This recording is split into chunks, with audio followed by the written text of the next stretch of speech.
صدام پخش میشه. قاهرا توجه داشته باشن، رأس ساعت 8 خونه خانم موسوی ختم انعام در خدمتتون هستیم. جسارتا شامم تدارک دیدن؟ بله، عدس پله مرغی تدارک دیدم با ترلوای زرد. ولی بزرگان فوتبال ما مثل غلام پیرمانی به شدت حس میشه اینجا یه ریدن صف دفاع میره که داشته باشیم. بله توی دروازه چه زیر میلیزد خواهی میخواست یه همچی شوتی هرلی کشون میستن تو تماشاچی ها رفت و زنی آزدر مشاهده فرمان چقدر قشنگ همه خود زیر میله نشد. وقت امتحان شروع شد. میگم سوال یک رو نوشتی، سوال یک چی میشه؟ سوال یک تخم سگ سرت تو برگت باشه. یکی دیگه تقلب کنه برگوی همه رو میگیرن. الان کلیش توه. نه بابا جون، تازه تا خط نگاه کردم، تا ته کلی راه مونده.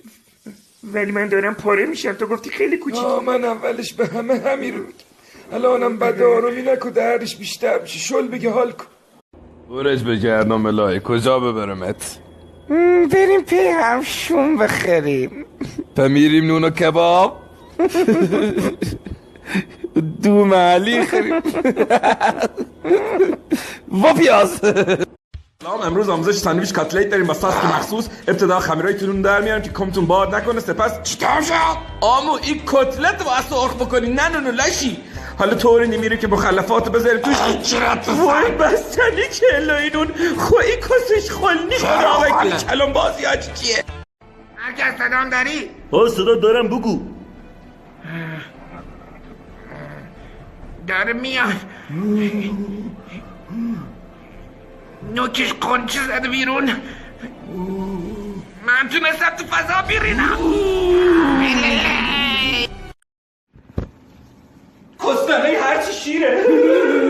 آموریدم تو خدا کار کسته.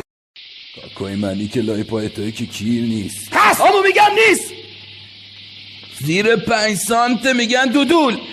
تو کله پوکت فروکو بگو دول که لبات قنچه بشه. دول ای عالیه برای تو. روزی 2 تاشو فقط میخوری، بعدش روشم نوشته شب و صبح کیرت میشه این اون لولو بخاری. خار حاج خانم گویدن. برو ببینم چیکار.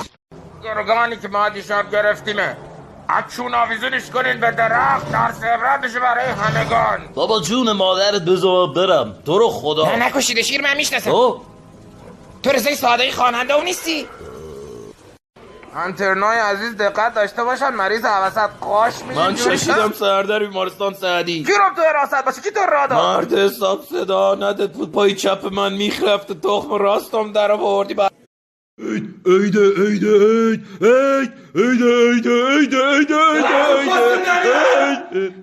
چونت توی میپولی. امسال به دلیل شرایط بد اقتصادی به جای صله رحم صله دهانه رحم توصیه میشه. تا دم در بیاد یه سر بزنید برید گمشید که اون کشن.